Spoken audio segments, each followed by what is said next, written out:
I want to start by asking you about the crime you were accused of and convicted of that you confessed to.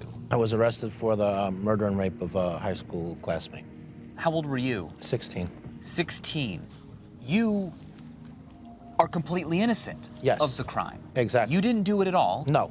How did you become a suspect? Police interviewed a lot of students from the high school, and some of them told the police that they might want to talk to me because I was quiet. I was to myself. I didn't really fit in. So that was how I got on the police radar. And then that was further reinforced by a psychological profiler who put together the psychological profile, what they thought the characteristics of the actual perpetrator were, and I happened to fit that. Okay, and so the police suspect you. What do they do next? Well, for about 6 weeks, they played this cat and mouse game with me, in which one of the police techniques, of course, was the good cop, bad cop. Half the time, they would talk to me as if I was a suspect, and the other half the time, they would pretend like they needed my help to solve the crime. They made me feel important. They made me the center of attention, and so I began to look up to the officer who was pretending to be my friend. But then what happened? So they got me to agree to take a polygraph by telling me that there was some new information in the police file which just came in, and they wanted to share that with me, and that would enable me to be even more helpful to them. But for them to release that to me, I would first have to take and pass a polygraph. And I didn't do anything, and the police are our friends, so why shouldn't I talk and cooperate with the police? But you maintained your innocence. I did. The polygraphist told me, you know, what do you mean you didn't do it? You just told me through the polygraph test result that you did. I just want you to verbally confirm it. And that really shot my fear through the roof. And it was at that moment that the officer who had been pretending to be my friend, he came in the room and told me if I did as they wanted, that not only would they stop what they were doing, but that I could go home afterwards, that I was not going to be arrested.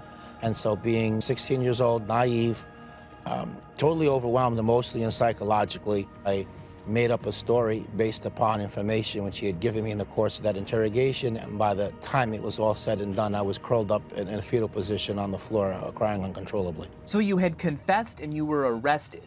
You Yes. wind up getting convicted. Yes. And Despite a pretrial DNA test, which showed that the semen found in the victim didn't match me. but the strength of your confession was enough to override any DNA evidence at the time. Yes, it was. It was. My sentence was 15 to life. Wow. How long were you in prison? I was in prison for 16 years.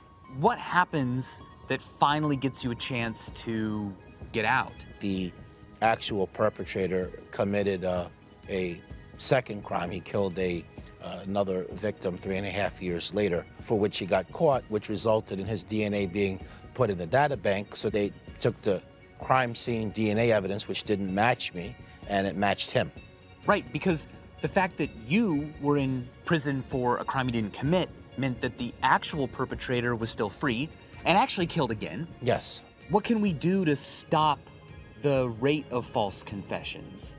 Yeah, the reforms in this area would be videotaping them from beginning to end. Another thing would be allowing false confession expert testimony in the courtroom, and then rounding that out, I would say having an additional pretrial hearing where the focal point would be whether the confession is accurate or false or not.